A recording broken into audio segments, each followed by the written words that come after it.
Hi,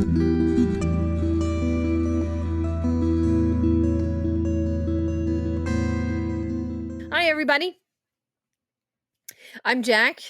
That's Andrew waving at you if you're watching the video. If you're not, he's waving at you. Hello. So, I will also even if say you're out in hello the and world. wave. I know, you're all quiet. Which, by the way, mister, I have a bone to pick with you. That's how we're starting this show, picking bones. Now he's doing the queen wave. My God. God save the queen.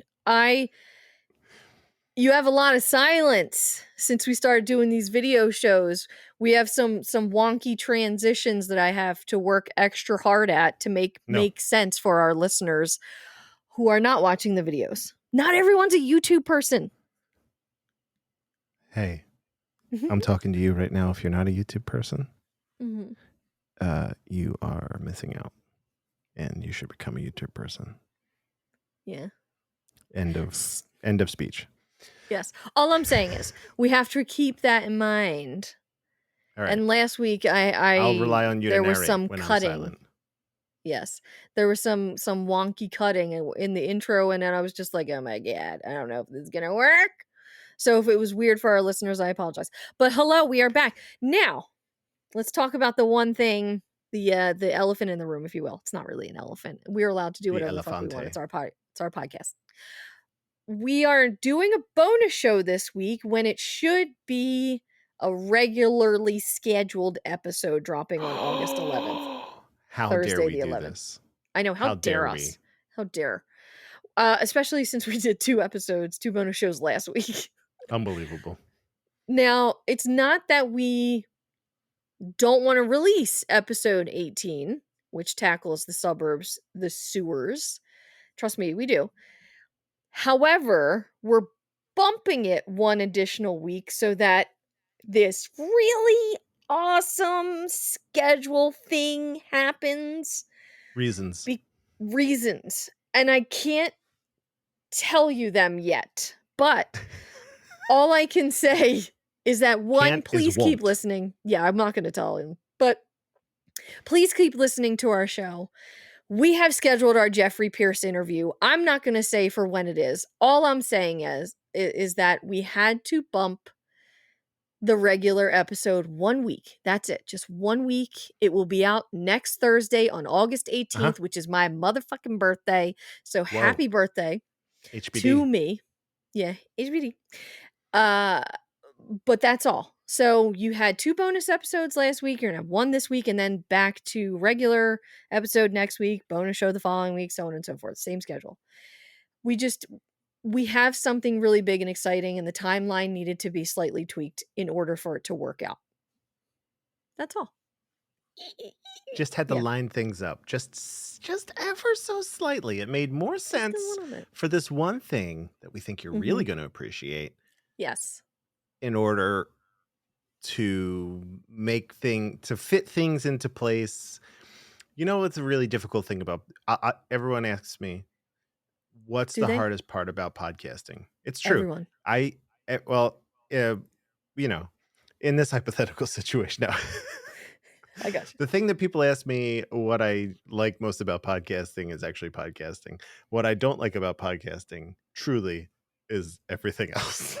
So like, trying to find common time with like more than one other adult. It's like impossible. It really is. It's impossible. However, sometimes we make these accommodations and it really pays off. So there's a little hint. That's a little hint, a little nugget for you to chew on, to roll around in your brain, whatever you do with nuggets. Think about that, mull over that. About accommodating schedules and see where that takes you, maybe. Yes. I think if our listeners really worked it out, they'd be able to work it out. Wow. But I don't want to if you want to email or message directly and just be like, this is what's happening, isn't it? Then I'll tell you the truth. But confirm otherwise, or deny. Yeah.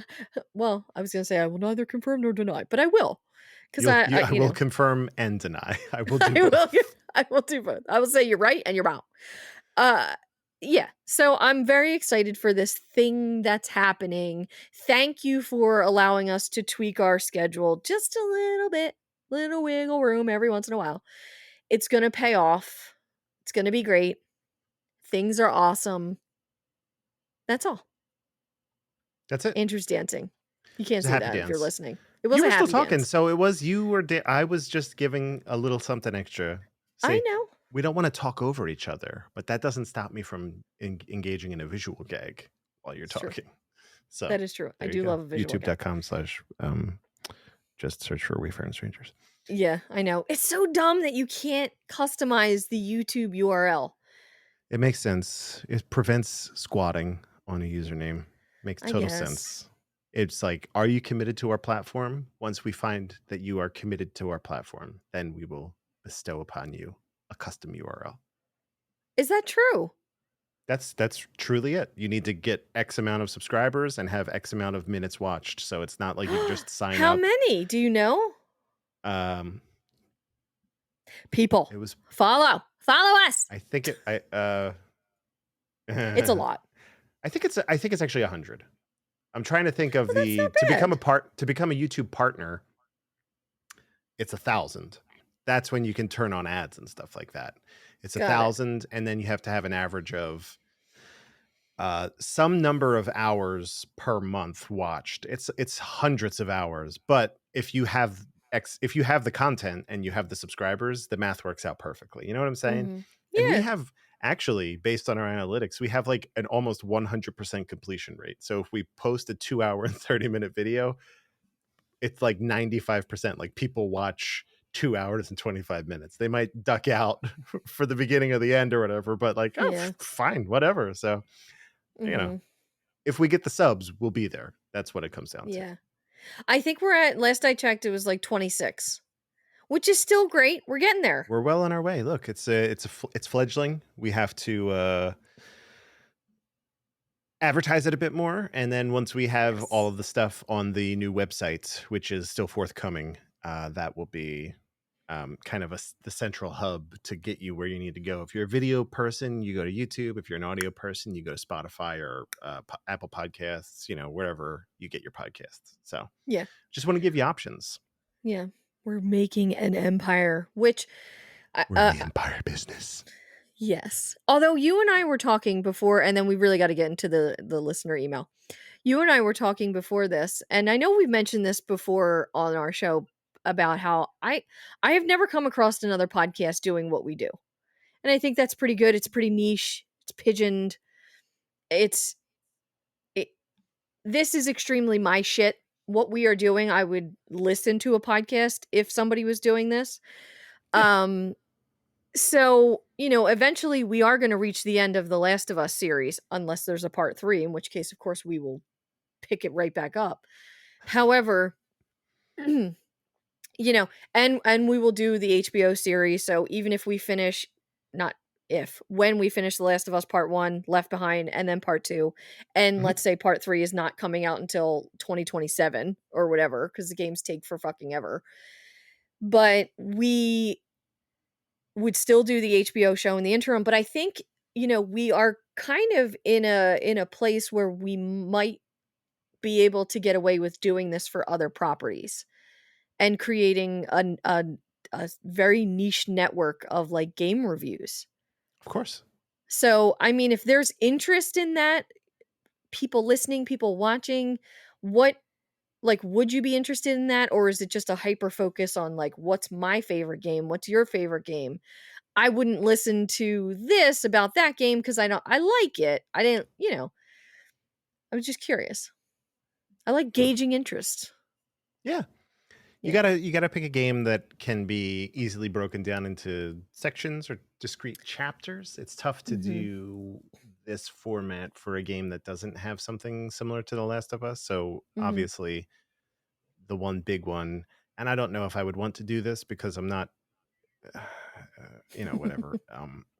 Like the Uncharted series, also Naughty Dog, but the Yeah. format is almost identical. Where it's like, oh, we have these like, what's it, an Uncharted game, like 18 chapters, 20 somewhere in that neck of the woods for like the Mhm. full.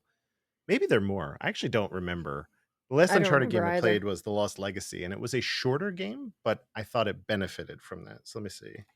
I started Uncharted the 4. replay for Uncharted 4 when it released in January, the PS5 version. And I think I was, like, already in chapter 6 or something, and I was like, "These are going fast."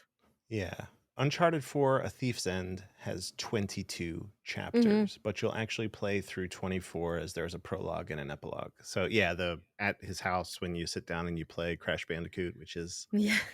incredible, Wonderful. by the way. And Nate Game within a sucks at game. that. Gameception. And then the epilogue at the well, I won't spoil the end of Uncharted Yeah, don't 4 if you spoil. haven't played it. But yeah, Don't. yeah. So okay. So you would need a game like that, right? I can think of a couple off the top of my head. Any of the Telltale games, they all have chapters, right? So that's literally how they were released. Longer though. So like a Walking Dead game, for instance, has 5 or 6 chapters, and then they're each about 3 hours long, right? So Okay. you're maybe 2. They're 2 to 3 hours. Let's go with. Same with Life is Strange, which I'm playing through right now. You're looking at 2 to 3 hours per episode, and you'll have anywhere from 3 to 5 episodes to cover. A lot of the walking sim games. Firewatch is another one. Great story. So yeah, those are obviously some options. But yeah, I think it's a great format. I love doing a deep dive. It's what I did for Keanu Reeves. It's what I'm Yes, you currently did. doing for Kurt Russell. I just like Cool to have Breeze a Over the nice Mountains. The yeah, Kurt if you go Locker. to anywhere you get podcasts, go to Cool Breeze Over the Mountains. Listen to me chat about Keanu Reeves or the Kurt Locker for Kurt Russell. If he's more your, come on, who doesn't like Keanu Reeves? It's fine. Yeah, there are a number of games. God of War 2018. Actually, even the original God of Wars were broken into sections as well. Yeah. Not a lot of deep story cuts in the original God of War games, but certainly something there. The new one. What about, and we gotta start the email because it's very large. But what about Red Dead Redemption 2 and 1? Oh my God. No. Well, what if you golden path it? I don't know. I feel like it's I don't think that would be a good game to do that with. It would be very difficult to hit every single beat, not miss anything. I don't know. There are I can't remember if that's the case. There are parts of that game where is it the case where some of it is gated? Like the next mission doesn't open up until you like fuck around in the open world for a while? Or is it always you can go to do the next thing? Because like Grand Theft Auto 5 did that. I'm I can't thinking of that where remember. like there were times where like you would finish a mission and be like, all right, I'll call you later. And then it was just like, oh, you could just do side quests or whatever. And once you completed either enough side quests or enough of this other thing, then you would get the call to do the next main mission. I can't remember with Red Dead. It's been a minute since I played it, but yeah, Rockstar Games might do that. There are a couple. If you Yeah. have ideas, listeners, Let us know. write to us and say, hey, this. And if it's something we can do reasonably, we will. Maybe we'll think about adding it to the repertoire. Yeah. I don't know if I'll love on it as hard as I love on The Last of Us, but I'll try. If the game, listener, if the game you suggest, to get my co-host on board, if the game you suggest has like a grizzled older man with like nice, like large forearms, and maybe like a beard, maybe like a salt and pepper Yeah. beard, like a Clooney type, like a Clooney type, but like a little more rugged. But like Clooney will get you like 80% of the way to where like that visual, that would go over really well. That's all I'm saying. Yes.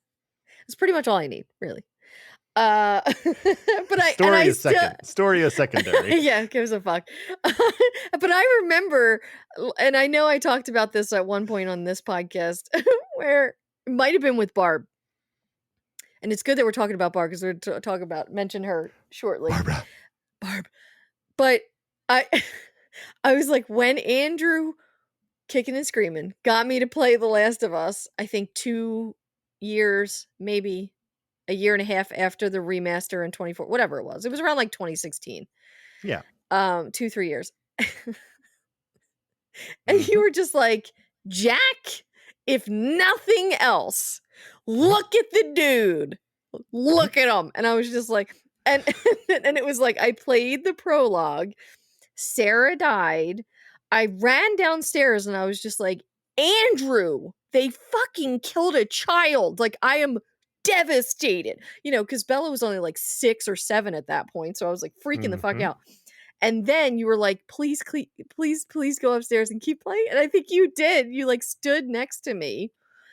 And I started, and it was like the 20 years after, and it's like older Joel. And I was just like, oh, I'm into this. And you were like, you're welcome. And walked away. Right. I'll see you in 3 years. And here we are. So, right. predictable bitch. It's all full circle. Very, very predictable bitch. Yeah. That's it. All right. So we've talked a lot. We've covered an array of topics. Let's continue this by discussing the longest email that we've ever received. It's barely, I've never written an email this long in my life, ever, to no one, ever. And it's wonderful. And we're thankful. That's what Andrew is saying. I'm literally, I've never been this thoughtful about anything in an email ever. My emails, if you email me and I'm like, it's like a thing, like, can I help? Can you help me, Andrew? Can you help me with this thing? I'll be like, XYZ, love, Andrew, send. Like, that's it. Like, you know, this is some next level shit. It's crazy. But it's wonderful.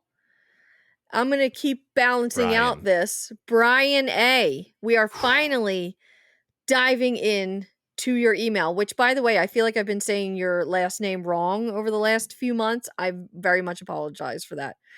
Armbrust. Brian, so I was saying Amherst.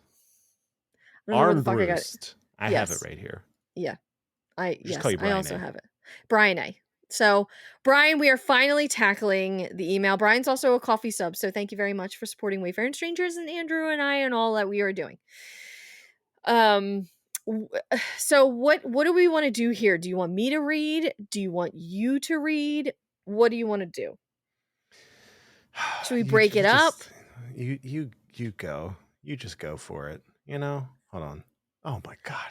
Should we talk after each paragraph? We should talk after each paragraph, I think. Because I'll forget things. Let's just try. After each paragraph. We don't have to go into a long dissertation. Let's just try to tackle this one thing at a time. I don't want to have to take notes for an email.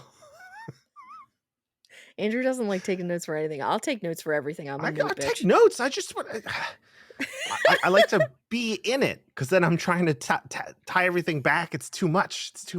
Let's go. You got it. Go. All right. This would be a great opportunity for, there we go. But there's been no soundboard. There's been zero soundboard today. Hey! Pretty sure these are velociraptors. It's getting dark. You scared the shit out of me! Welcome to my office. And we got it out. I hope that made up for the lack of soundboard so far. So there we go. It's not that it wasn't here. It was just, now I've thought about it now. Maybe I can sprinkle these in throughout Brian's email here. We'll see. All right. If anything's applicable. All right. We ready? I'm ready. Let's go. All right. Brian A.'s email from June 3rd, 2022. That's how backed up we are. Timely. Yeah. You know what? I'm just going to go. All right. Hi, Jack and Andrew, and in parentheses, and Barb posthumously. Haha. Barb is still alive and well, just FYI. Rest and riff, Barb. You be nice. She is thriving in Canada. She's very busy, but she's doing great. All right. All right, I guess I have to blame Wendell for finally motivating me to email you guys. And this is, of course, going back to Wendell's email that we discussed on a listener artifact episode before we separated them out. So Wendell, hi, hope you are still enjoying and listening to our show. Thank you for inspiring Brian A. His thoughtful message and your response to it were inspiring.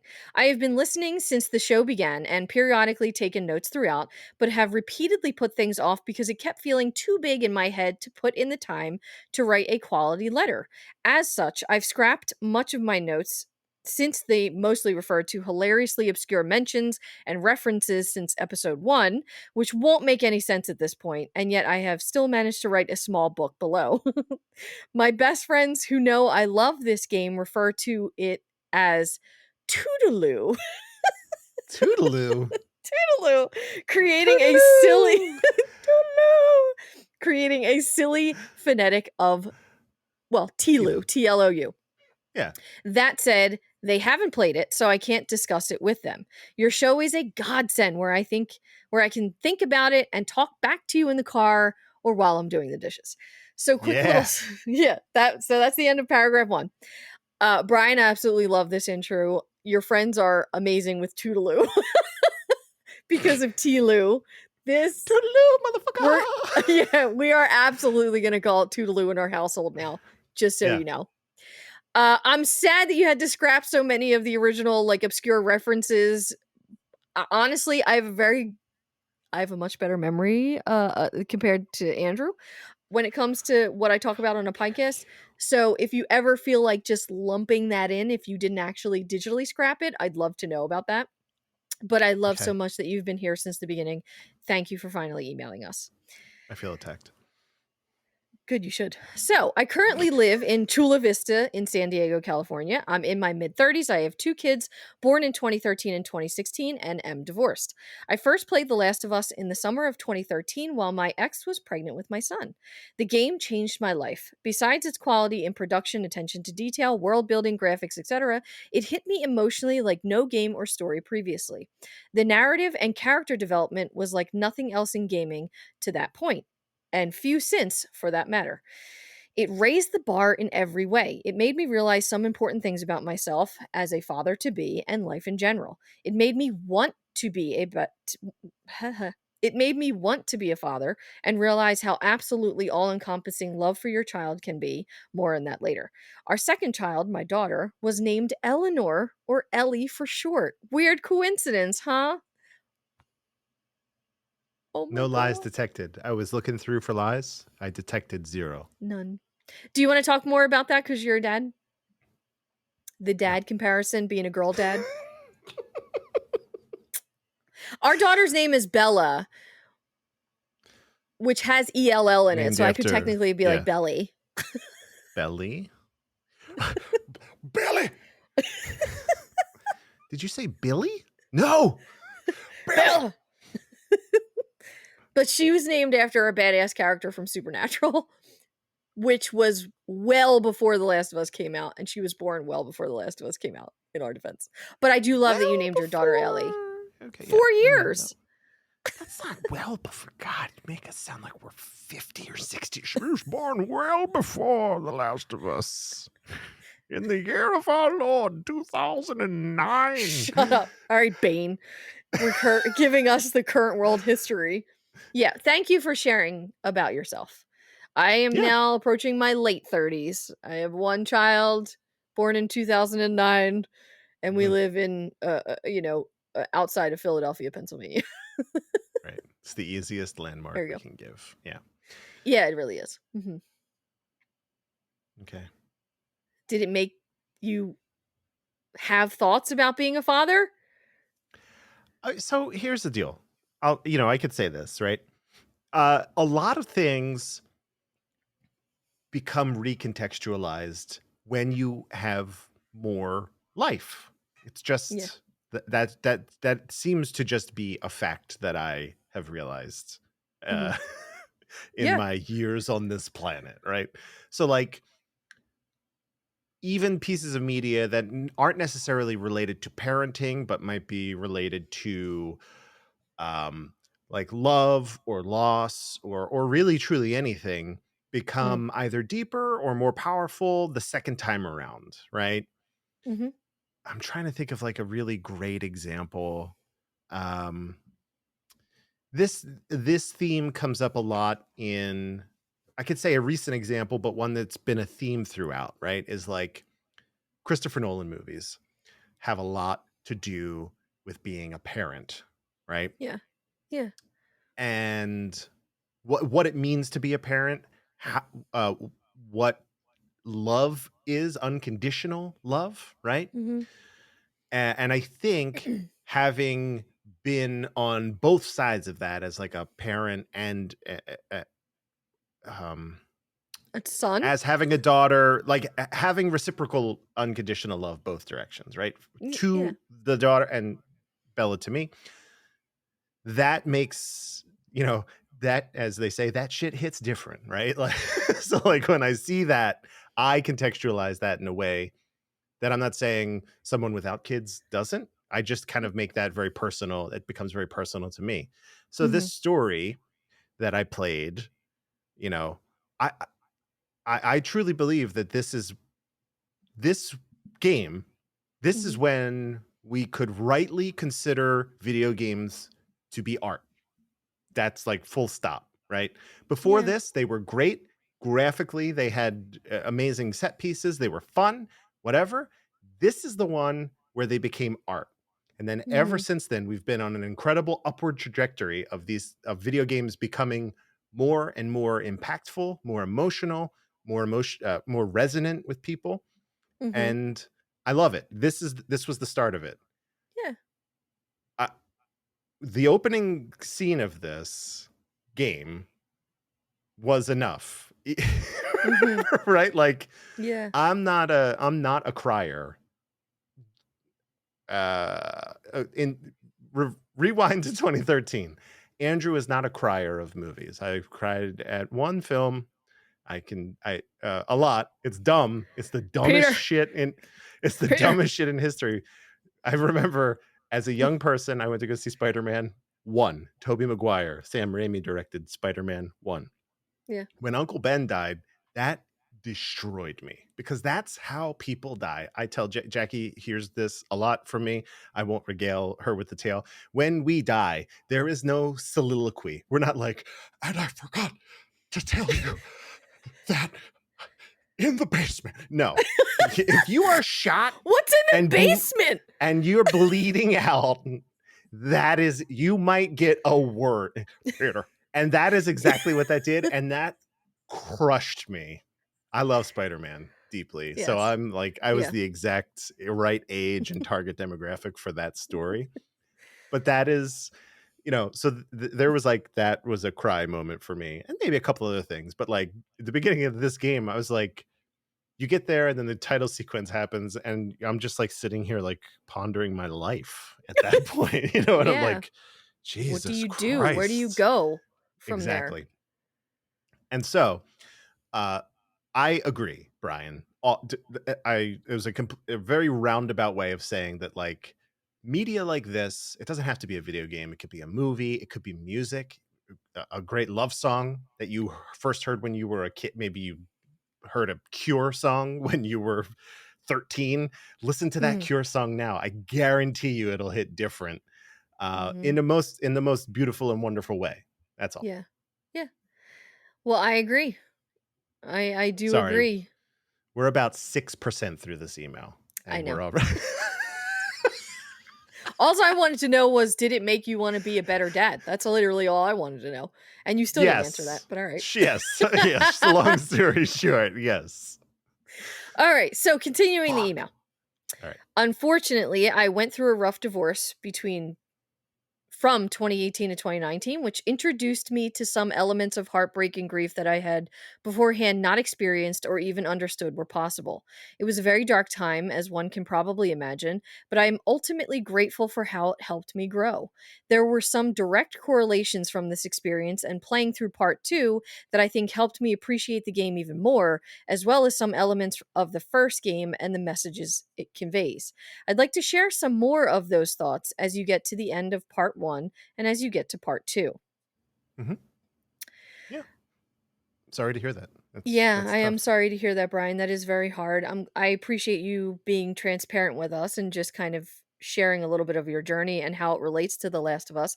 I think that also with Wendell's email was certainly things that were discussed on the show were heavy. Like 2020 was a very terrible year for everyone, for a multitude of reasons, and one of those being COVID. Just problems in every part of people's lives, livelihoods, families, illness, dynamics, relationships, being cut off, so on and so forth. Everything was incredibly difficult. Mm-hmm. My journey just included the loss of my father. So, that, how could I not think of that while playing The Last of Us Part 2? How could that not affect my love for the game or the parts of it that I didn't really end up loving?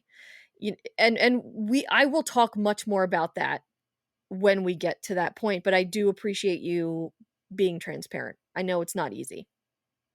Yeah. From there, I was worried for a time that this would never happen as the gap I was being a little sassy. As the gaps between episodes seem to keep lengthening. I'm glad Jack finally got her shit together. Kidding. Yeah, and you are finally. pushing out. I'm going to fucking push back. That's what I'm going to do. I blame Barbara. I blame Barb. She's not here. Can't defend herself, so I blame her. And you are pushing out regular episodes. I found it amusing when Jack would promise a new episode in 2 weeks and then 2 months would go by. I'm just giving you a hard time, Jack. I love your passion for this and I totally get the struggles of balancing such a project with work and life and mental health. As with this email, I know that sometimes we passionate folks get stuck because we would rather just delay than push out garbage. Yeah, I'm a perfectionist, so that also plays into this. I digress slightly, but I am immensely appreciative of Naughty Dog's apparent similar paradigm. While waiting for 7 years between the games was frustrating, I also felt it was worth it. I know you take some issues with the second game, which we can fight about later, but I also know you love the care and attention that went into its creation. Yes, I do. Additional side note, while I think I heard your personal social media handle at some point previously, I decided to look you both up on Instagram after the last episode.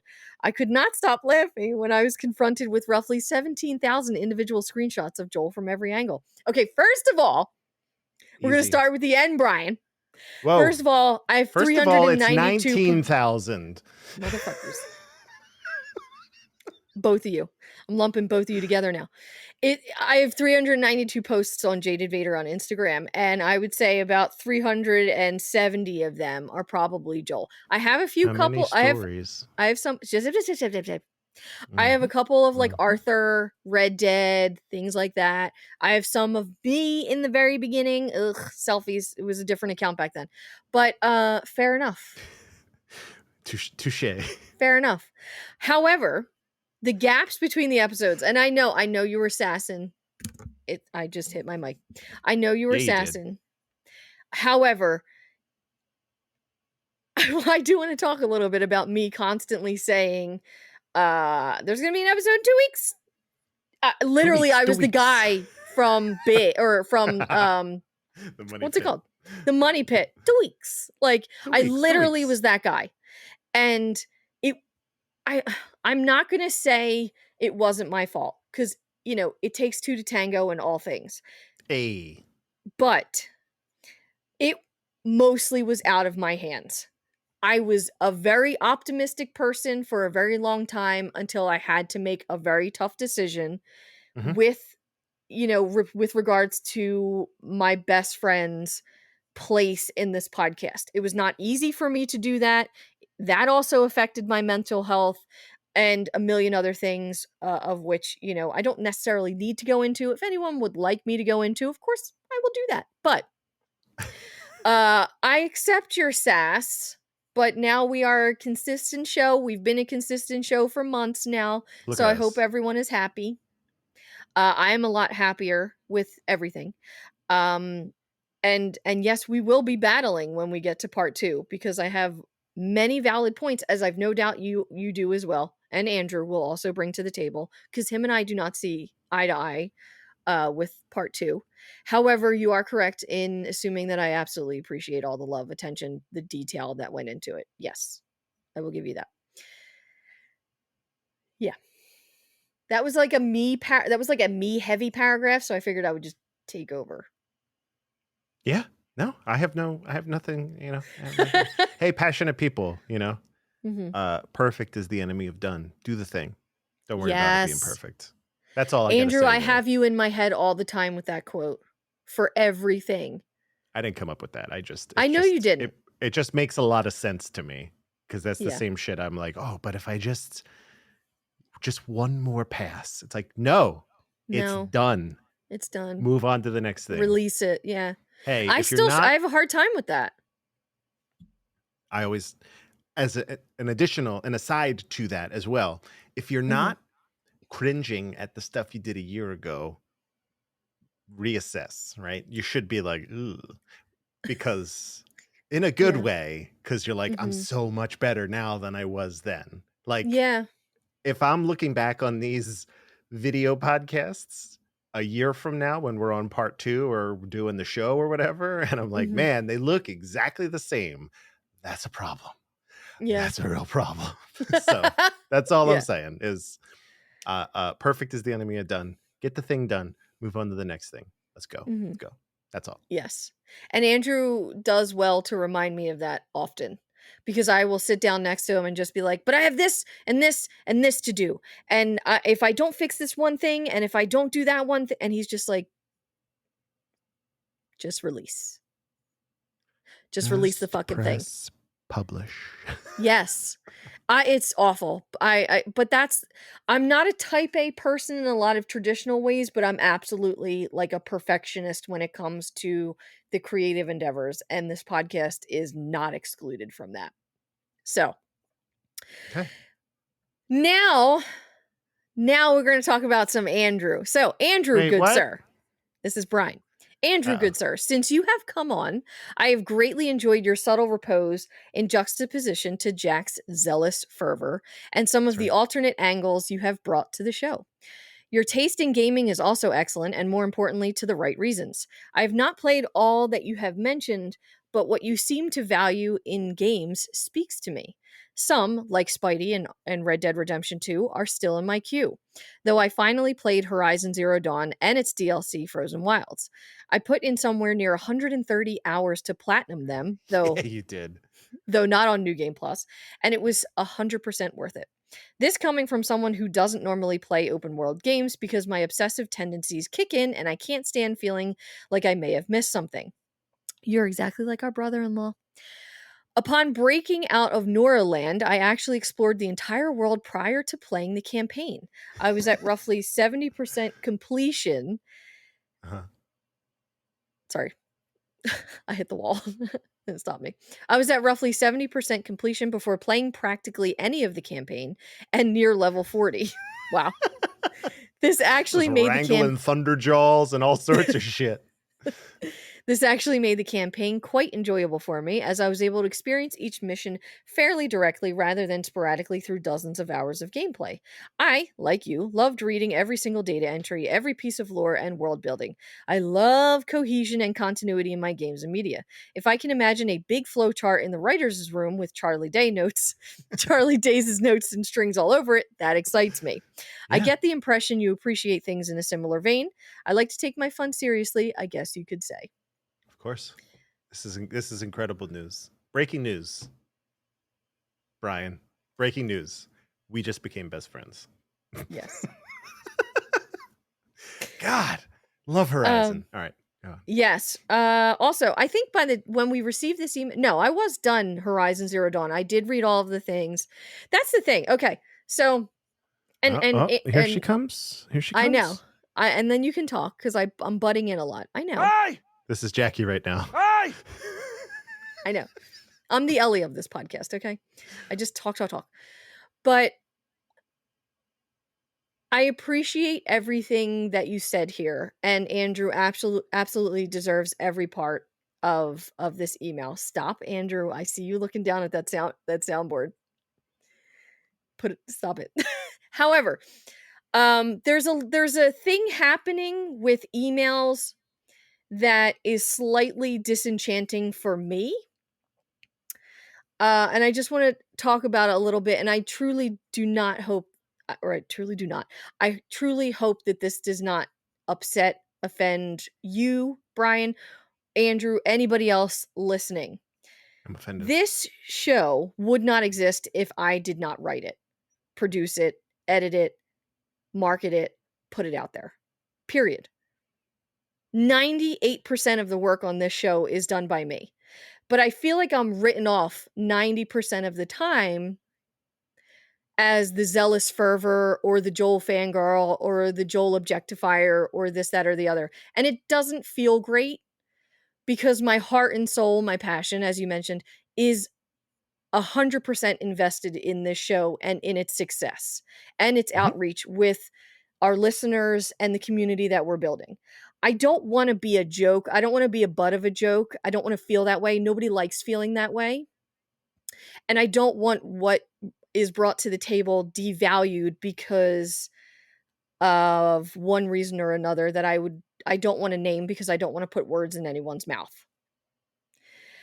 But it's important to me to have that recognition because I have never received that, and I'm almost 39 years old. So I'm going to stand up for myself, which is also something that I haven't done in 25 plus years because I've met the wrong people in my life who pushed me down.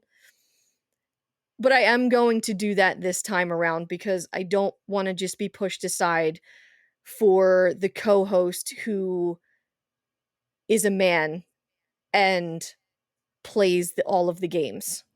That's all.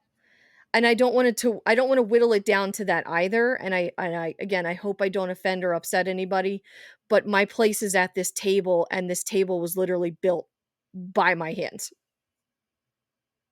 Well said. Well said. Thank you. Do you take umbrage with this paragraph specifically? Or No. It just kind of triggered other emails and messages that I've received in a similar vein of Jack is the haha passionate, thirsty fangirl. Andrew is the one with the serious conversation topics. But Andrew responds in all of this discussion because I'm the one asking the questions and doing the research. Yes. Yeah. It's the right prompts. That's all. So this is not Brian triggering this thing essentially, or Brian's email. It's a culmination over the last year plus of messages I've received that have that same kind of tone that I don't like. Hey, no, I get that. I would never reduce your it's very clear to me that I'm just I'm like the fun uncle, The good time guy. Yeah, like I just I brought the beers, No, I don't want you to diminish your role in this either, because I love and absolutely agree with what Brian said here. You bring so much to this table, levity, different perspectives, deep cuts from video games that I have never played and will never play that you can kind of circle back into the Last of Us lore. You do the research, you absolutely put the time in. So I'm not being dismissive in any way, shape, or form. I just don't want to be dismissed. That's all I'm asking for.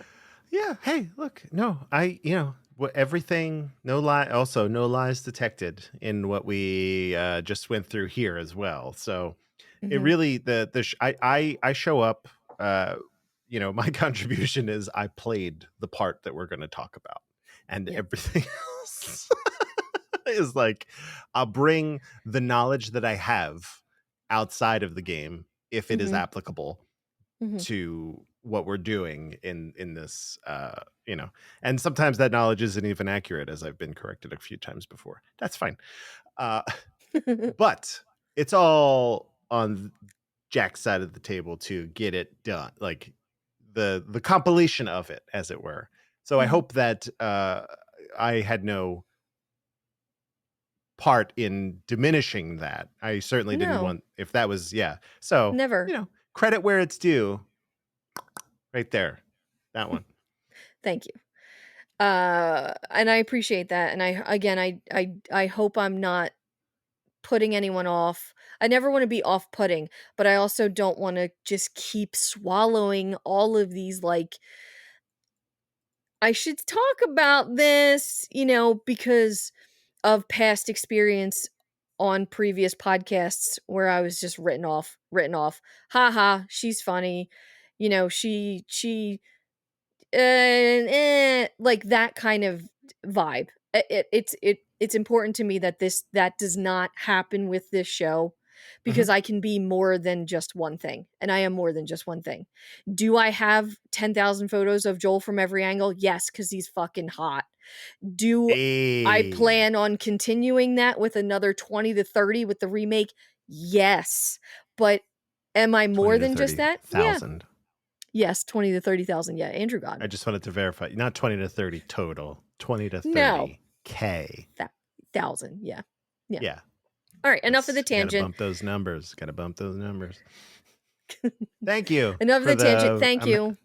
Yeah. I'm happy that you played. I'm happy that you will play Spidey. That you will play RDR2. Should probably talk to Jack about that one. I played that game. I really enjoyed that game.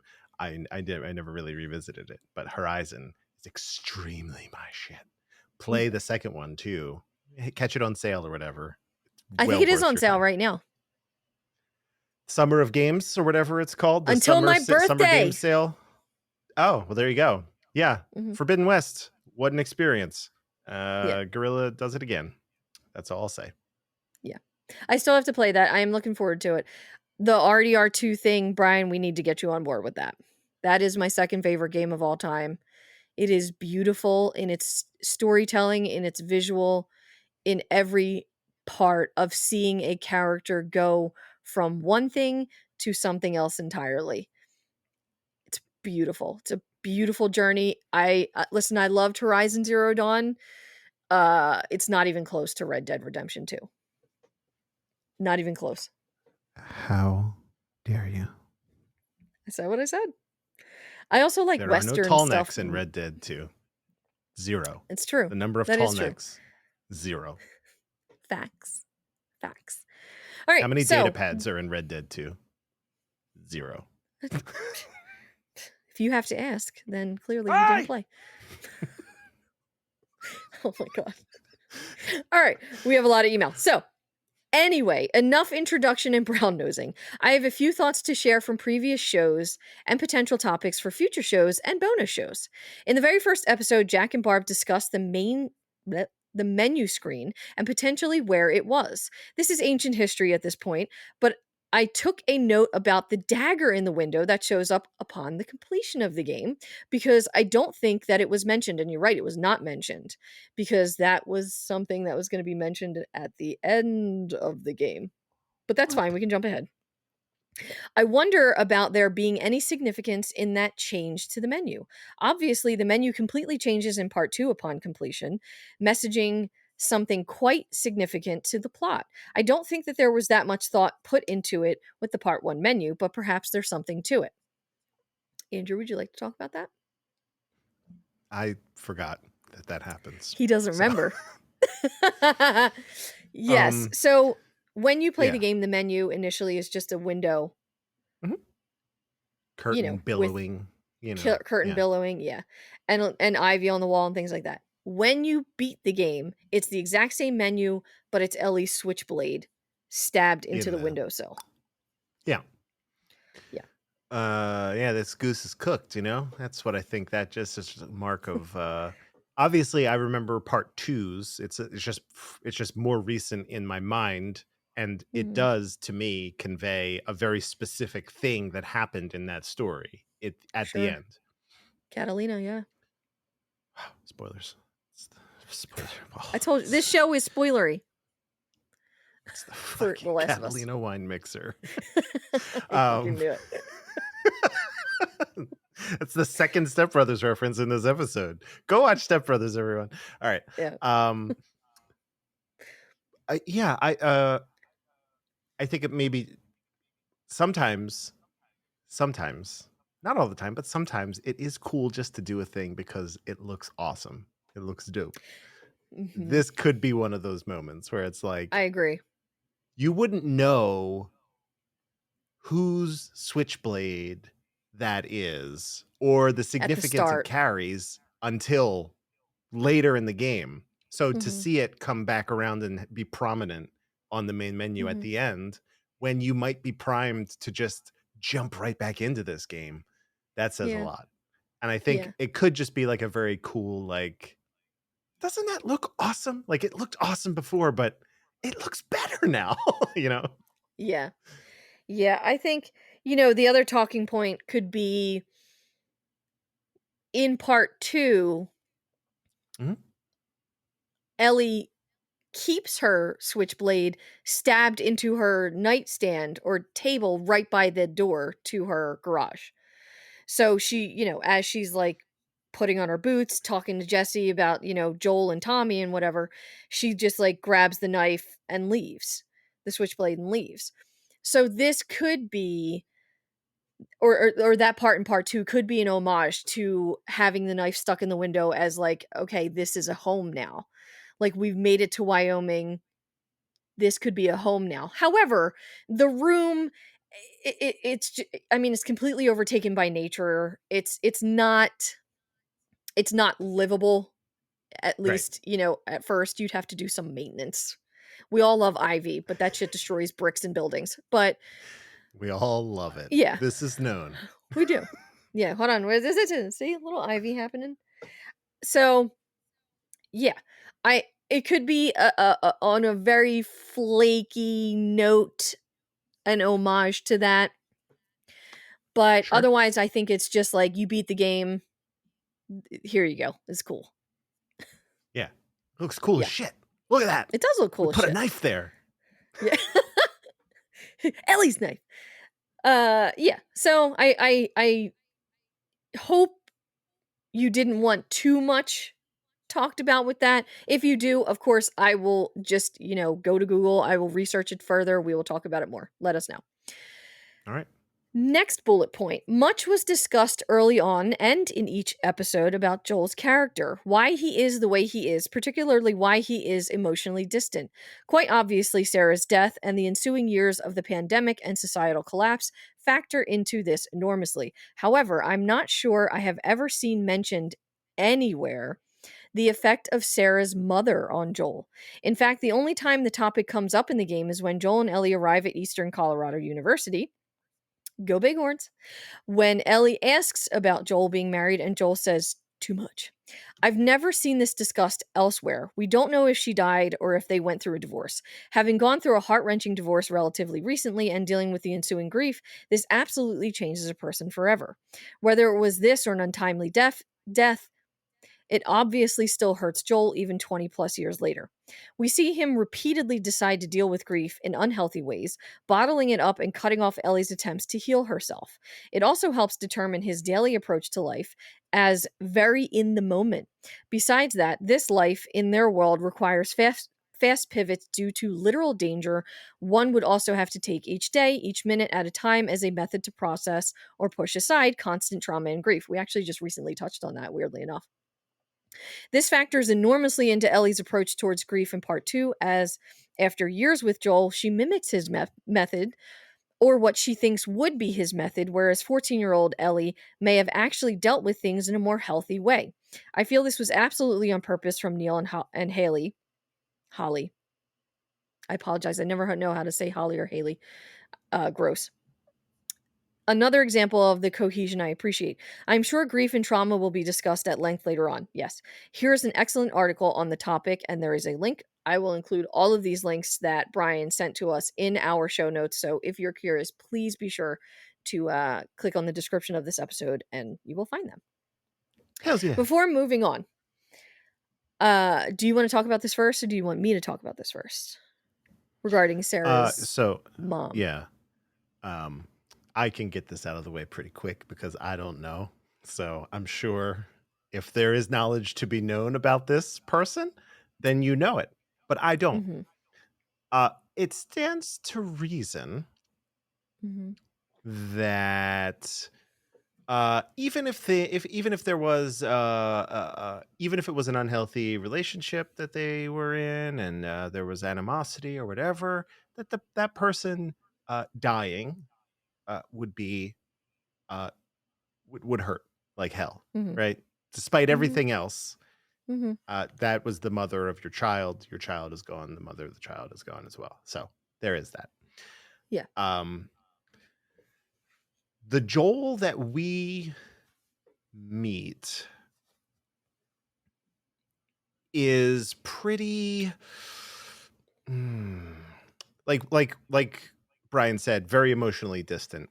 I think that is, if I had to, like, if we were talking about like grief in buckets and how to distribute the grief, right? Yeah. The majority of the bucket is Sarah, right? It's a big Oh, yeah. bucket. And then Yeah. all of the people along the way, even things like growing, not that Tommy is dead, but growing apart from your brother, Yeah. right? Choosing a different path. Like, they were in it together. We know that. And then at some point they were like, no. So even that stuff, right?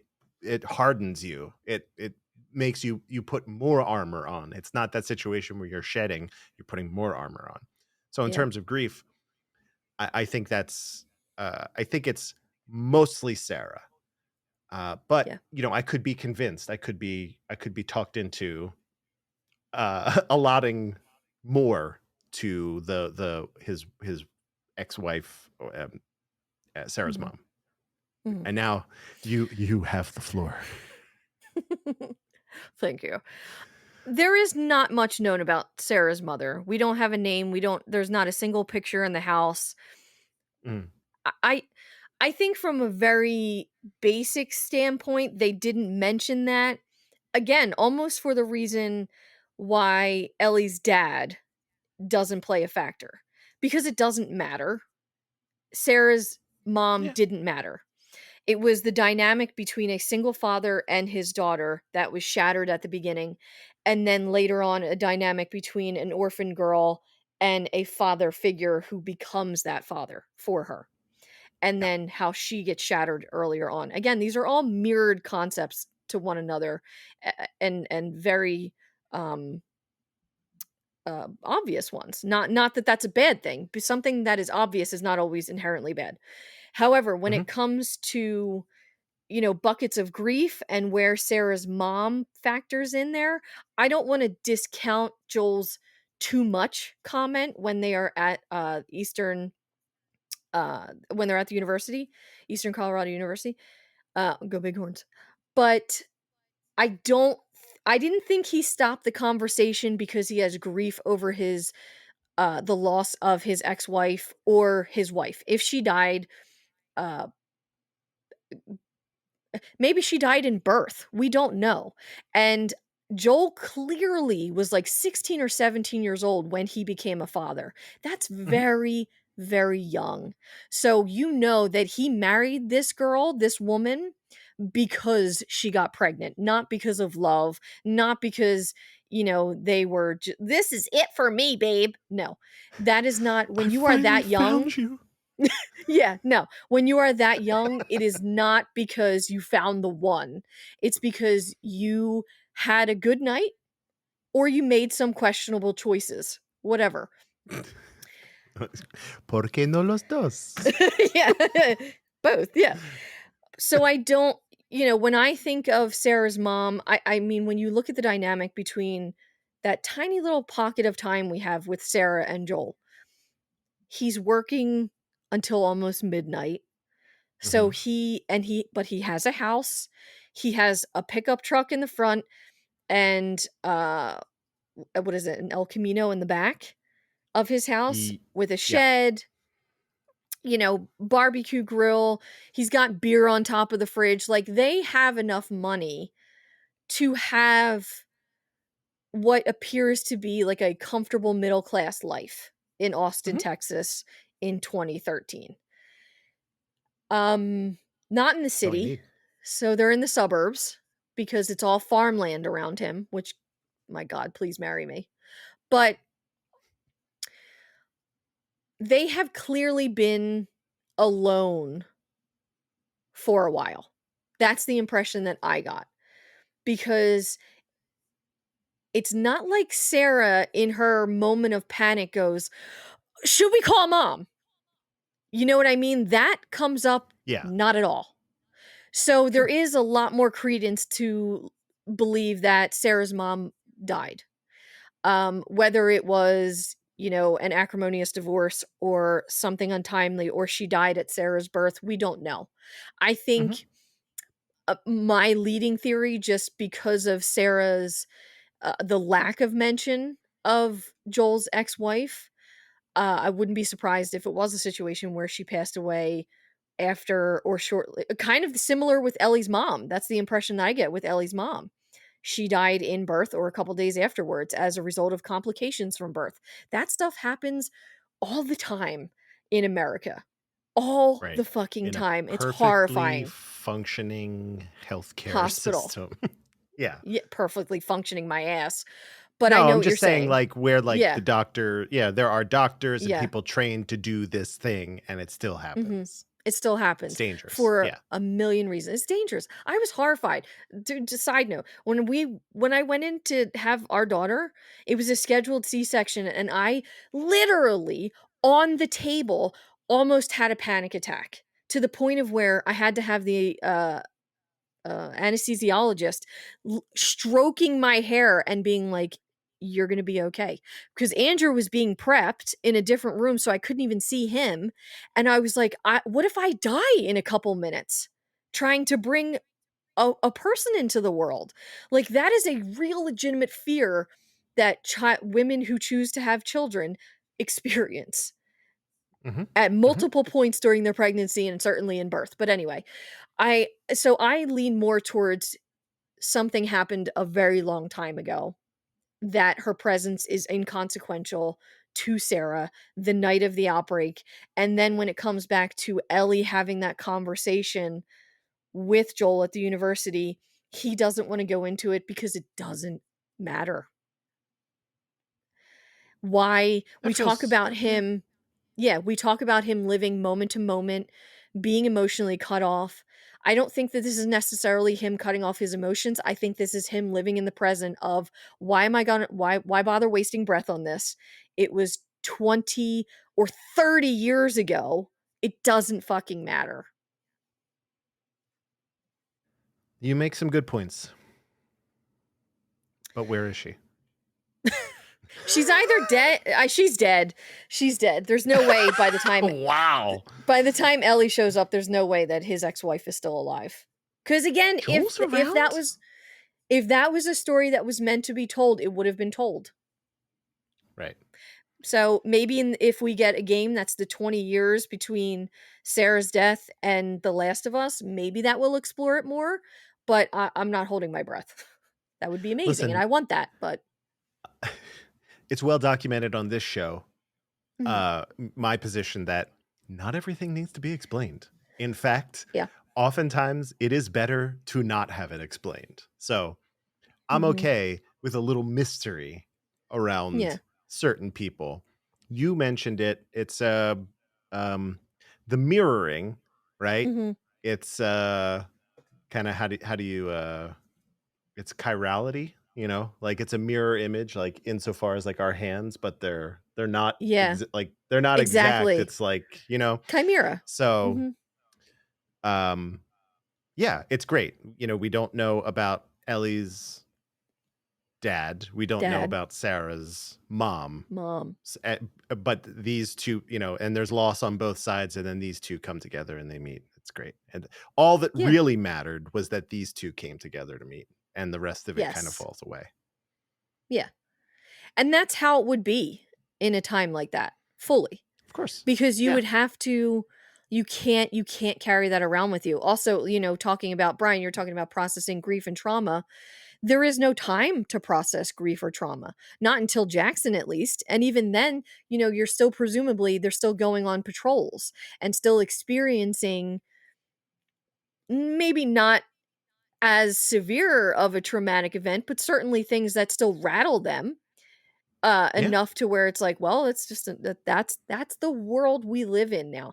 I think the human capacity to adapt is one of the most amazing things about human beings, full stop. And we see that time and again in these games. So Yes. Whew. That was one paragraph. That was one paragraph. And as for the article regarding understanding Ellie's trauma, again, I will link that. That is something I really want to save for part 2. I'm purposely not talking about it because I don't want to keep going over the same things and bore people, like by repeating myself. So I hope that's okay, Brian. But I promise, all of these things we have in an archive, in a collection for future episodes. So they will be discussed, of course. Mm-hmm. Continuing, jumping ahead a ton because I'm not going to peck at notes taken from episodes so far back. However, Jack, sometime back you mentioned that there were reports of the upcoming HBO show lasting for up to 8 seasons. Not to disappoint, but I am pretty sure that will not be the case. I think the click-based journalist out there seized on a Canadian politician boasting on the economic impact the show brought to their town. Check out the Reddit link. The Reddit thread and the link from user Voldsby, which, by the way, Voldsby, I'm going to talk about Voldsby real quick. Voldsby is one of my favorite virtual photographers, specifically for The Last of Us. They don't post their work too often anymore. Every once in a while, we'll communicate. Just absolutely fantastic Last of Us community member. So I love that you picked out a thread from Voldsby. That made me very happy when I read that. And I agree with you. I remember thinking that was bullshit, to put it bluntly. But again, I'm an optimistic little shit, so I'm going to hold on to that. So, my bubbles won't be burst. It's fine. I'm good. Again, the game is what is important to me. If we get 8 seasons of an HBO show, that would be wonderful, but nothing will ever replace the game for me. So, it's all good. Let's do real talk here for a second. It doesn't have to be anything special. Think about in your brain the last show you watched for 8 seasons or more that was good for 8 seasons. Well, Game of Thrones was great for 7. Okay. So and then it's 8 happened. So here's what I'll say. I think, how many episodes is this? It's 10 or this first season? I think it was supposed to be 8. Yeah, it's 10 and they now, added 2, right? Mm-hmm. In Craig we trust. Yes. As Craig always. Mazin. In Craig is praise hands. In Craig we trust. Seems like a guy. He plays the games. The dude is a well-documented gamer, right? Yeah. He's awesome. Seems like a guy who knows what he's doing.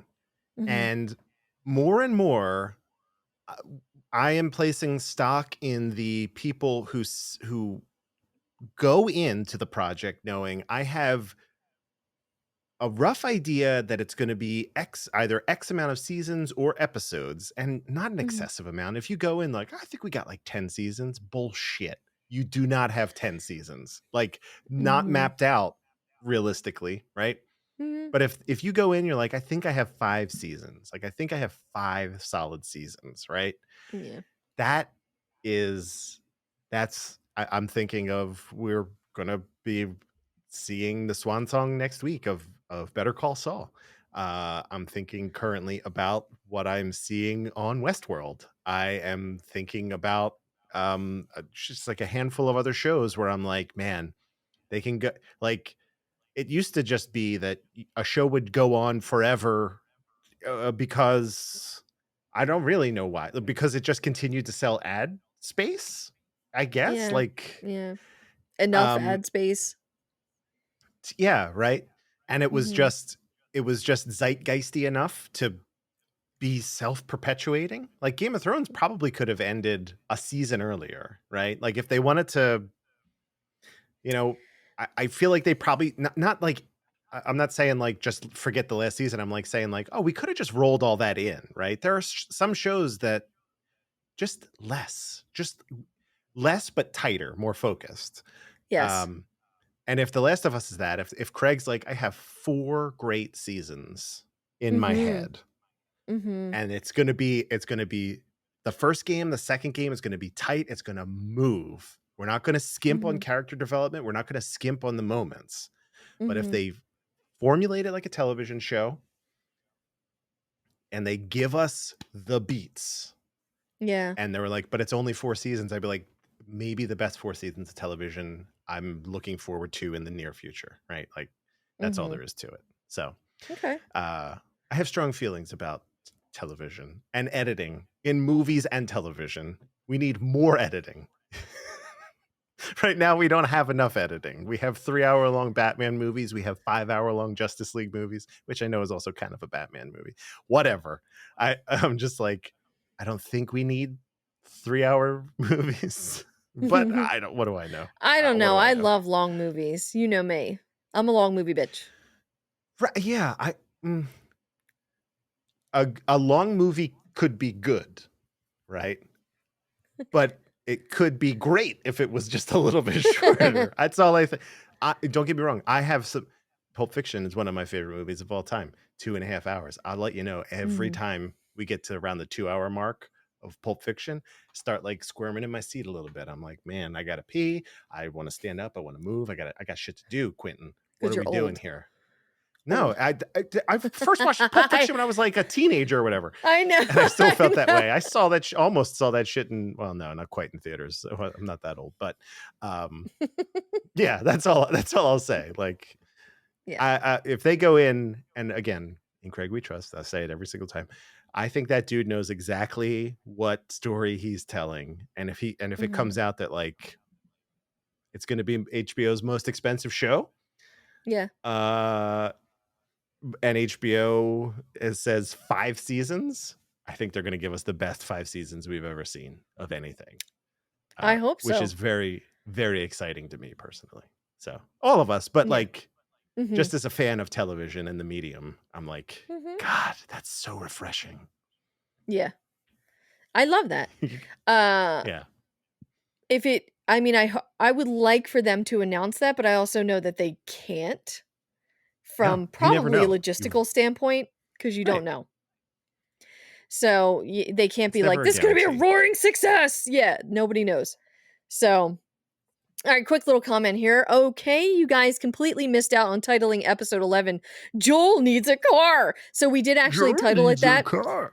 But this is like lowercase J, capital O, lowercase E, capital L. Like, the trolley it's Joel Needs a Car. meme. SpongeBob meme where he's... Yeah. Oh my God, perfect. I did miss that opportunity, Brian. You're right. Next point. You guys have discussed a couple times how often Joel and Tess and Bill were in contact and saw each other, and how that has factored into Bill becoming the lovable question mark jackass he is. I started the game again. I started the game again just a few days ago, and Joel and Tess actually mentioned right off the bat that they saw Bill last month. This makes me wonder additionally if Bill turns especially sour after Frank left. We know he has always been ornery and particular, but perhaps when we meet him, he is in especially foul mood, not to mention that we just blew up all his traps. So I remember when I read this email back in June, Brian, around episode 11, you're absolutely correct, because I did go back and I was like, oh fuck, they did mention that. We neglected to mention that.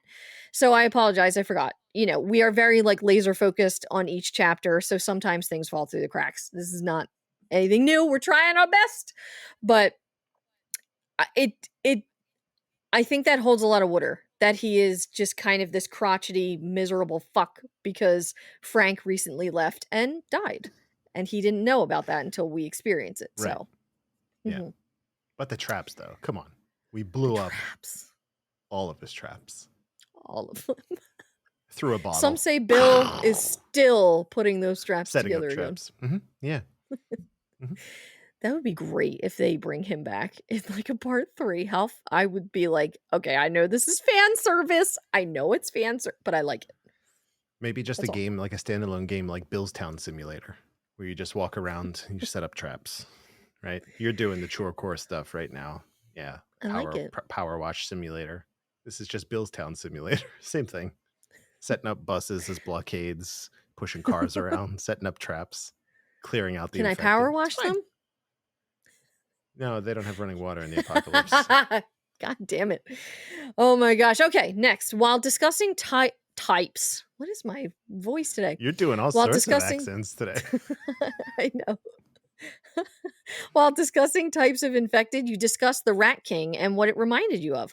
On that particular note, if you have not played Inside, I'd recommend you check it out. Andrew, I am glad you finally mentioned the Annihilation Bear. That was my immediate thought and has to be one of the creepiest examples of a quote-unquote zombie bear. Mm-hmm. Also reminiscent, I would mention the flood from Halo, how it infects and spreads.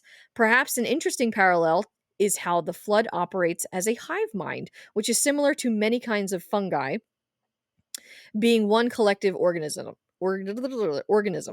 It would have been interesting to see something like that incorporated. It's too bad 343 has turned into a meme of a game developer, but that's another topic. Andrew, would you like to talk about this one? I have a huge blind spot in gaming, and it's anything that happened on Xbox ever, because I've never owned an Xbox until I have now. a Series X sitting over there right now. Thank you. Since January, yeah. Since January for my birthday. Thank you, Jack. So I looked up a flood from Halo while you were reading this, and they are, they actually kind of remind me of they if you look at this thing, whatever this thing's called, Flood, Halo Alpha, or a Flood Juggernaut, or any of these, really, they all do kind of bear a resemblance to, certainly they do look like something that could be in The Last of Us, right? But they also look like something that could come from Resident Evil.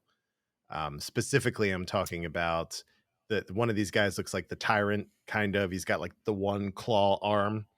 He could also be like G, if you've played Resident Evil 2, William Birkin in G form. Either way, that's very cool. I will play all the Halo games. I have them downloaded. It's just a huge blind spot for me. Never really been an Xbox guy.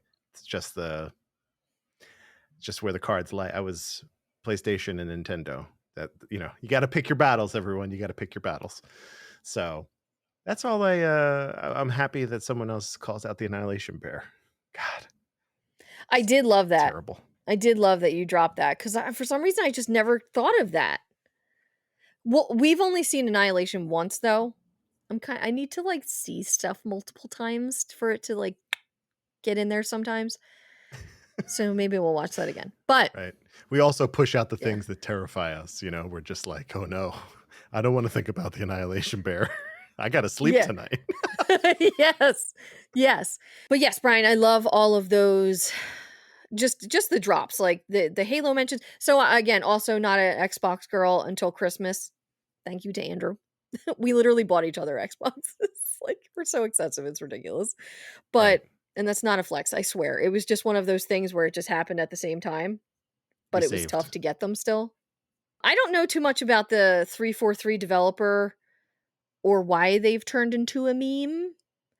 But Brian says that's another topic, so I guess we'll leave that for another topic, unless you know about that, Andrew, or you don't. No, just kind of, I mean, at a very high level, they just fell off, right? It's just, it's very sad to see. That's all. It's, okay.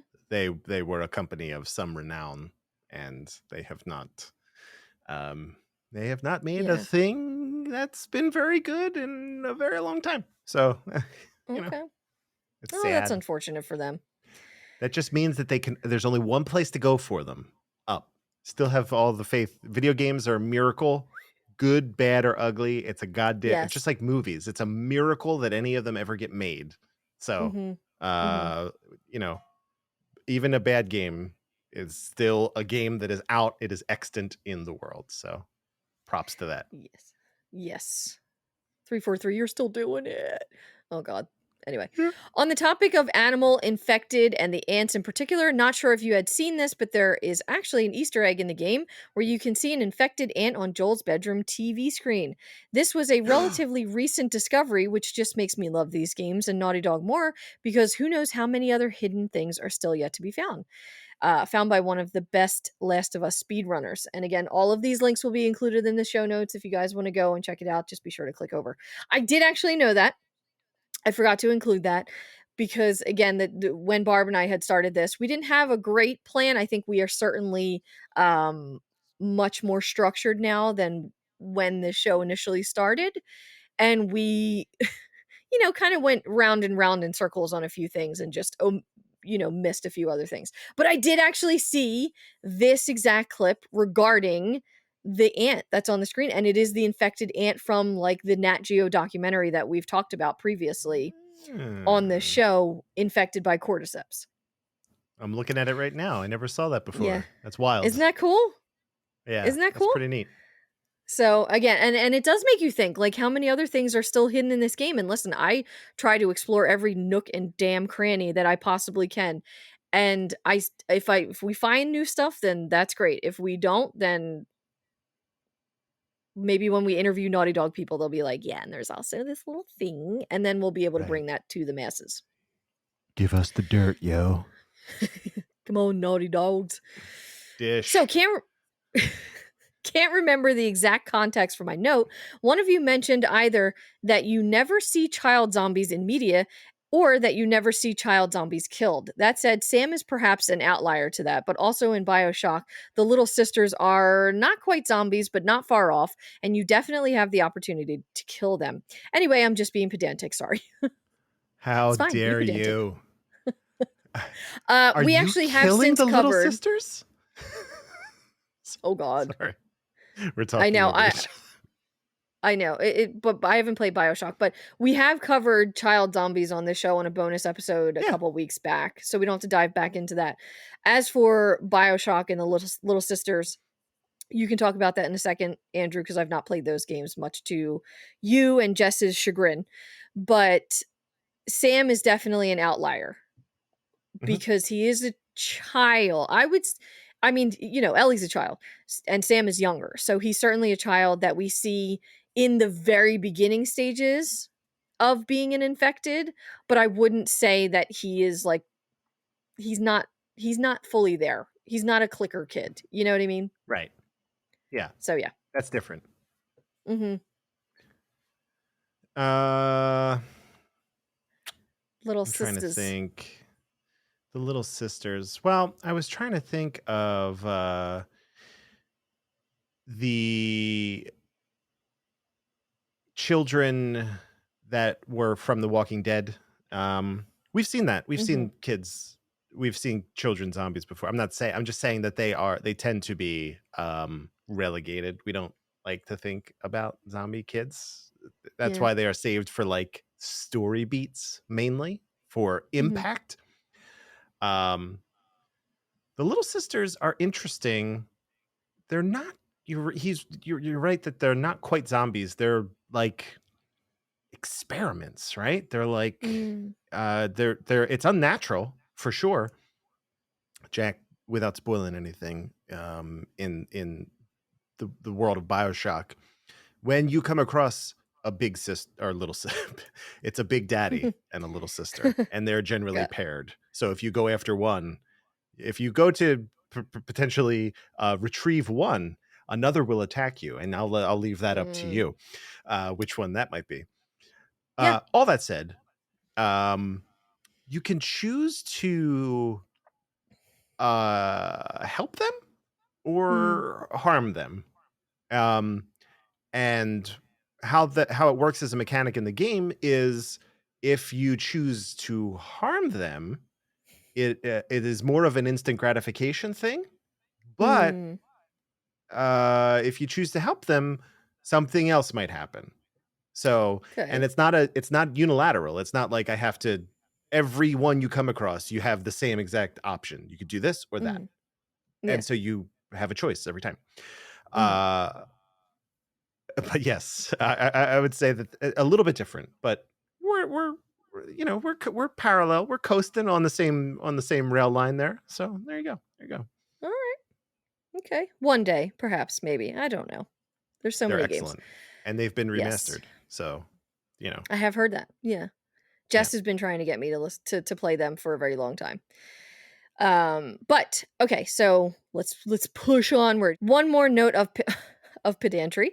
You were discussing how and why scientific research into viruses and such are conducted, and the discussion mostly centered on bioweapons and Resident Evil tropes. Gain of function research, enhancing viruses and bacteria to jump to humans, is not supposed to be for weapons necessarily, but rather to understand how these sicknesses can jump to us through natural means. There is, of course, plenty of debate on whether we should be doing this, as it seems fated to result in disaster in fiction and other words. Ahem. Yes, this is another topic that I think we've covered pretty much at length when we talked about, I think it was Mari who might have posed, or Wanderon, I apologize, who it was in an email, but we talked about just the provenance of a virus, this particular virus, studies and research, and yes, we do certainly lean more towards bioweapons and Resident Evil tropes, as you said. Yeah. However, it's hard not to. Look, art mirrors life. I'm pulling up a thing right now on my Twitter. So I have I get this a shameless plug, I guess, here somewhere. I have a Resident Evil podcast where we have rewatched the movies, the Paul W.S. Anderson films, which, if you haven't seen them, are very entertaining. They're not great zombie movies, but they are so entertaining. And how does he get these actors?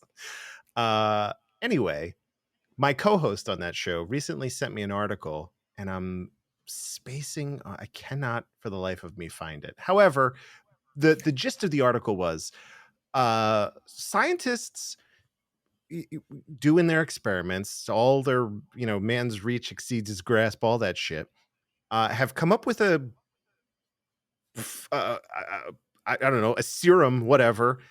A pig died. 2 hours into death, they inject it, and then the cells begin to come back to life. Okay, that is basically Resident Evil. I mean, really, that's the T virus in a nutshell, right? Even if you haven't played the games, no spoilers. That's the gist. That's zombies, right?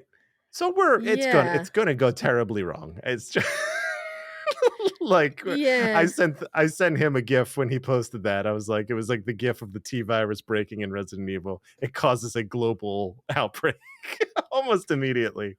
I'm like, yeah, we're like 2 seconds. It's like the what's the clock? The annihilation clock or whatever. It's like 1 minute of midnight. We're like right there. The doomsday clock. Yeah. So we're right there. Right there. That's scary. I did not know about that, and now I'm very sad that I know about that. I'm sorry if I bummed anybody out with that information. I'll post a link to it with the rest of the links. We'll have that in there as well. It's got a great name too. It sounds like some shit that the Umbrella Corporation would come up with. I'm so sad that I can't find it immediately right here. Too many notifications. We'll get there. Yeah. Okay. That's horrifying.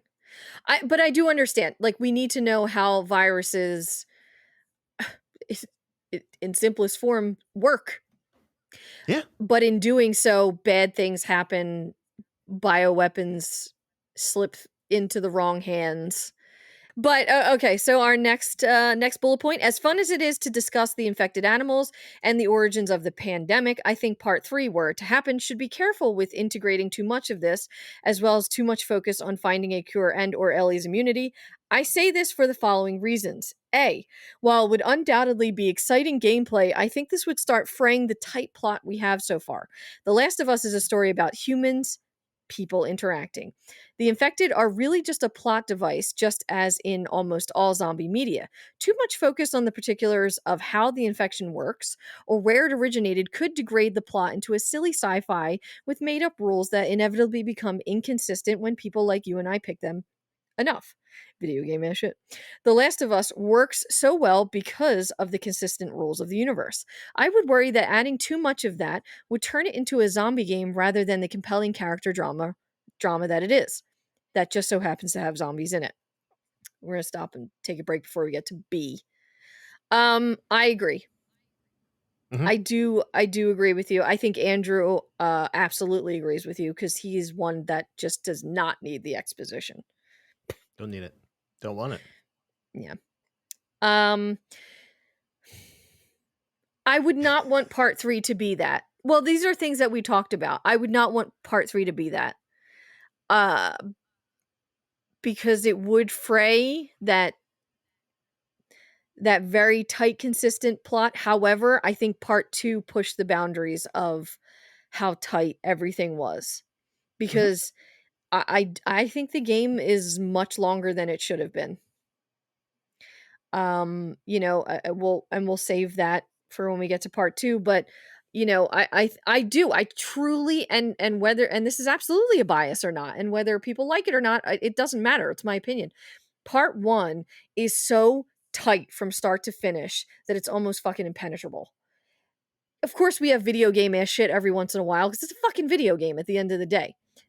Yeah. However, part 2, it's like over twice the length of part 1, and I don't know if that did the story any favors, and I'll leave it at that. Okay. Yeah. My favorite thing about this, I don't want to find the cure.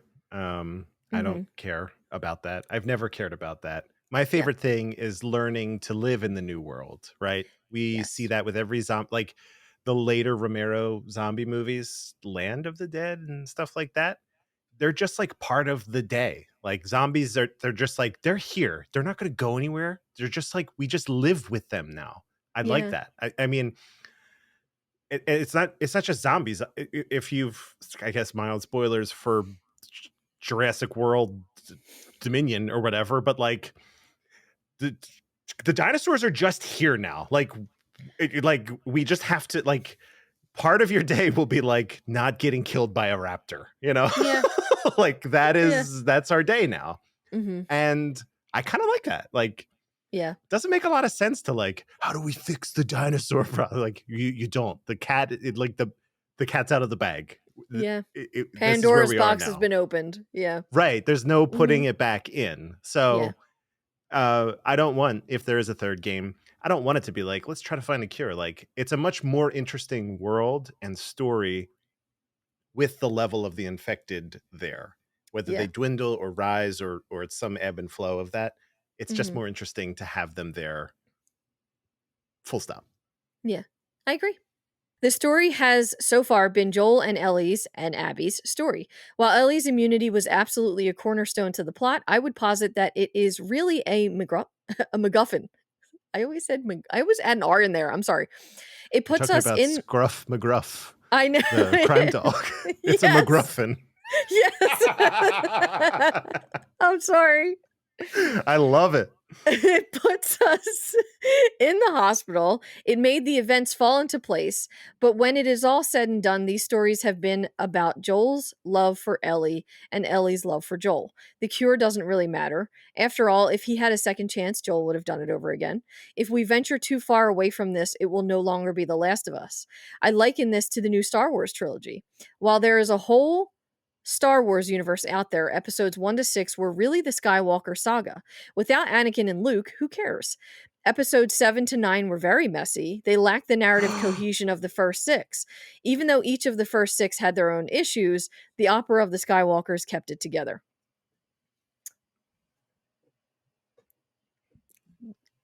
Who talks first? You talk first or I talk first? Andrew just stood up out of his seat, took his headphones off. I will not abide this Last Jedi slander. How dare you? It's fine. I get it. I understand this. You go. You are formerly Skywalker Eve, so you go. Yes, I was on a podcast for 4 years, a Star Wars podcast for 4 years. So I do have quite a bit to talk about this. I know this episode's getting long, so I'm going to try and just wrap it up. But I don't agree with I do and I don't. I do agree and I don't agree when it comes to the narrative choices that the sequel trilogy brought to the Skywalker saga.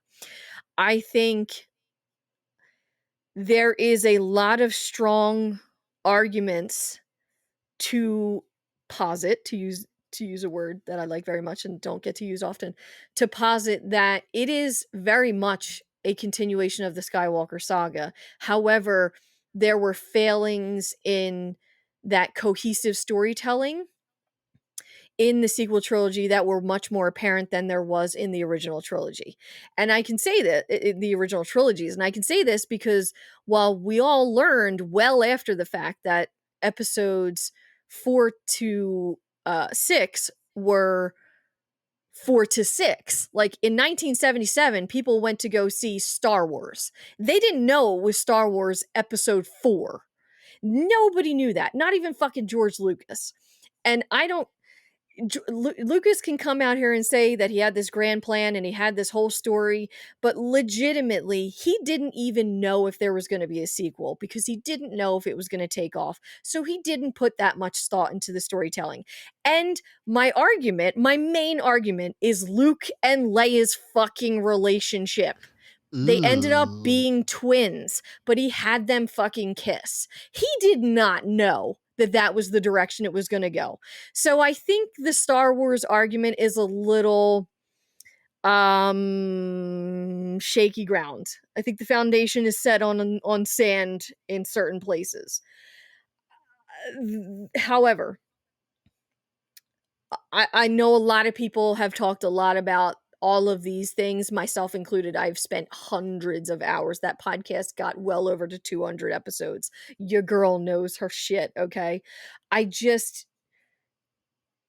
don't think that they are as bad as a lot of people make them out to be. And I think in 15, 20 years' time, what has happened with the prequel trilogy and people holding it in such high regard and loving it will happen to the sequel trilogy. And that's where I'm going to end that conversation. However, I do agree that this is Joel and Ellie's story, and Abby features in it, and that might not be well liked. I can't care about that. It's my opinion. Everyone has their own opinion. And I'm not trying to force my opinion down anyone else's throat furthermore. But yes, Joel would have done every single thing beat for beat the exact same way again, which is tragic and heartbreaking. But there are certain things that I don't even think Neil realized he was doing that were going to take place in part 2 because he didn't know if there was going to be a part 2. Those things have also been discussed. And if you go back to the original plot line for part 1, it was supposed to fucking be a revenge story and Tess was supposed to kill Joel. So Neil has had a hankering for that for quite a while. And he was able to just work out all of those things in part 2. Unfortunately, for me being a giant Joel fan. However, it is what it is. The story is what it is. There is no changing it. But at its core, it is about love. Period. Done. I agree. No. Okay, good. So, well said. Brian continues, I'm realizing I am reaching novella length, so just a couple more small notes and I'll save some things for my next email. You mentioned the interesting gift of the fuel hose from Bill. I would be willing to bet this was supposed to be a game mechanic early in the game development. We see it return briefly in Left Behind. Perhaps in earlier iterations you had to find fuel to get to the next location in your trip across the country. I love this. And if we ever have devs on, which I hope we do, I would love to have this confirmed or denied. I mean, it could very well have just been a gift. As a mechanic, or as a game mechanic, I am not a mechanic. Yeah, I was gonna say, what? As a game mechanic, I would not want to be doing collecting fuel. I don't want to. This game does a great job of abstracting away the minutia of real life. So it doesn't feel, you're running around and like, Rag, bottle, nails. Like you're just like literally scooping change up off the like you're scooping up a quarter off the ground. You're just picking up like box of nails, wrap it around my nail bat. So like I love so like I don't know if traversal was ever really, I don't know if vehicle traversal was ever really in the cards for this game, because that's a totally different set of design challenges and think about how long it took for us to get like a drivable vehicle in Uncharted. It was 4 games. And when we got to that point, you knew you were going to be driving the car because of how vast the landscape was. It was a completely different feel from the rest of the game. I don't know if there's any part of, I mean, clearly they were driving for a while, but like, I don't think that type of traversal in the post-apocalypse is fun. Probably not. Like driving in this world, probably not as fun as driving like through the Serengeti, or I mean, it wasn't the Serengeti, but like you get it in Uncharted, a big open plain situation.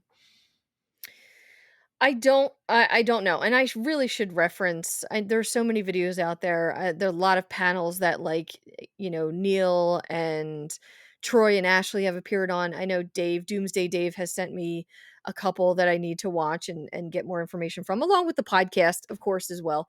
Certainly insights in there that I have missed intentionally, perhaps. However, I would have liked everyone like I say like too much. I would have enjoyed 1 or 2 times a hose mechanic and getting fuel, but if I had to do it consistently in a driving gameplay mechanic, and I don't know if that would have been enjoyable. I do know that there were certain things that were cut for time and budgetary reasons in this game. I mean, one of the examples, and it's such an extreme video game ass shit moment, is and we're going to get to it soon, right before the farmhouse sequence, Joel and Tommy get on their horses and have to ride out after Ellie because she took off from the dam. And you ride through the woods and then you are essentially ambushed. And in my mind, I was always like, what the fuck? So Ellie made it through all of these dudes completely unscathed, or they just weren't there? That was originally supposed to be another part of the game that you were supposed to play through, but they ran out of time or they ran out of money, whatever it was. And it was ultimately, cut. And then we just get that moment with Joel and Tommy, and then we get to the farmhouse. So things like that, little like pocket moments that would probably smooth out the journey in the more, areas. It's fine. They're not needed, but they are interesting to muse about and talk on a podcast. Sure. Agree. Yes. The discussion on the narrative dichotomies of Ellie's experience in some things versus lack of experience in other things, i.e. knowing how to drive stick but not knowing about clickers, I think is on purpose to drive home our burgeoning parental role throughout the game. There are some constructed lines of dialogue and gameplay, especially designed to remind you Ellie is a kid, your responsibility, yet still a capable and believable, interesting human. Like Bill said, how the fuck do you know how to drive a stick? Ah, fuck it, never mind. Just don't screw it up. Perhaps it's just a little bit of our forgivable video game ass shit. Yep. Kids not much. Kids, Yeah. Kids will be kids. Way more they know fun things. To steal a car. That is true. And in my mind, and there were cars inside of the QZ. So, there are not clickers inside of the QZ. So that's it's easily explained away. I think it's just interesting to talk about her character development and the parental roles you take on as Joel in the game, teaching her things, but also learning about the things that she knows. It's a very interesting parental thing. Absolutely. Yes. And last bullet point before the close, this takes me to my suggestion for a bonus show topic, character development achieved through gameplay. There are a lot of ways this has been accomplished in other games, though The Last of Us arguably uses gameplay to develop your relationship with the characters better than any other game in both parts 1 and 2. I would love to call in on an analysis of this topic if you discuss it at some point. Okay. Okay. I don't necessarily like to be, completely transparent. To be completely transparent, I don't necessarily know if we'll ever do call-ins. However, you are more than welcome to leave us a voicemail, or a voice message, or on Instagram. Doomsday Dave sent a message through voice with a comment that we will include. We'll drop the audio in here and then reply to it. Things like that. Not because we don't want guests on the show. It's not that whatsoever. We just coordinating schedules is hard enough, even living together sometimes. And I don't want to promise something that we might not be able to deliver. However, I do like this topic. I will put it on the next round of listener artifacts. I will add you to the listener artifacts. We will get to it. And absolutely feel free to respond to us however you want to, and how works best for you. Sounds like a plan. Yes. Okay, last things. As your animal fights and sizes discussions have been hilarious, I am enclosing a few pics of the biggest duck I have ever seen in my life. These pictures don't do it justice. It was roughly 3 times as large as any other duck I've seen. I'm glad I finally get to share these pictures in some kind of relevant fashion. And on the topic of bizarre animal size measurement, this headline is hilarious. So I have the duck pictures on my computer, Andy. I will send them to you. What? I thought they were going to be in this thing. Damn it. Now I'm just going to do a Google search for biggest duck ever. No, they were his pictures. Oh, he took the pictures. Okay. Yes. The biggest duck. He has actually not it's across enormous. The internet. All right. Well, this recontextualizes our entire animal fight conversation. If this duck is large, then I mean, It is large. It is large. It is large duck. Oh my gosh. Okay. I will also include that headline, which reads, "Asteroid half the size of a giraffe strikes Earth off coast of Iceland." So that is something else that I will link. Please go and check that out as an MSN article. And Brian ties it up with much love and appreciation for the show. I am so thankful you carry the passion to create it for us listeners. Till next time, Brian. That was one email. One email. Mm-hmm. Brian. And it was fucking wonderful. Thank you for taking the time to truly craft it. You basically did your own show notes. You could have just started a podcast, but you chose to write us. But if you do choose to start a podcast, let us know. Hey. Yeah. Rising tide lifts all boats. You know what I'm saying? Yeah, we are that show. Yes. Not every show is that show, and I'll leave it at that. However, thank you very much, Brian. There are more. There's a small email from you.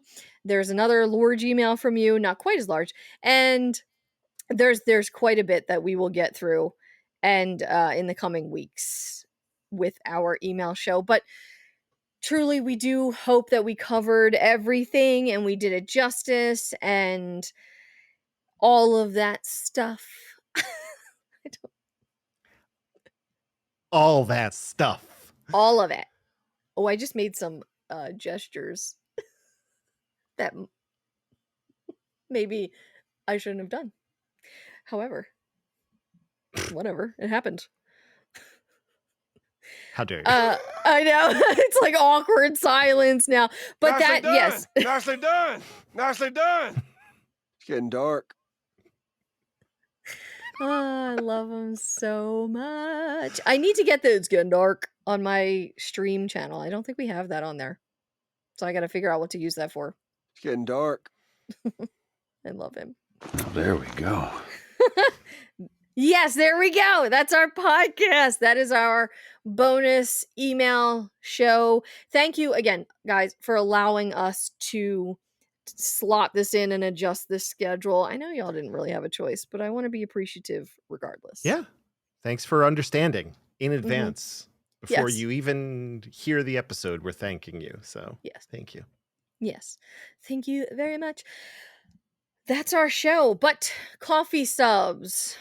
We have Mr. Joel, Mari, Kelsey, Brian, and Dave. Thank you guys so much. The Pentaveret.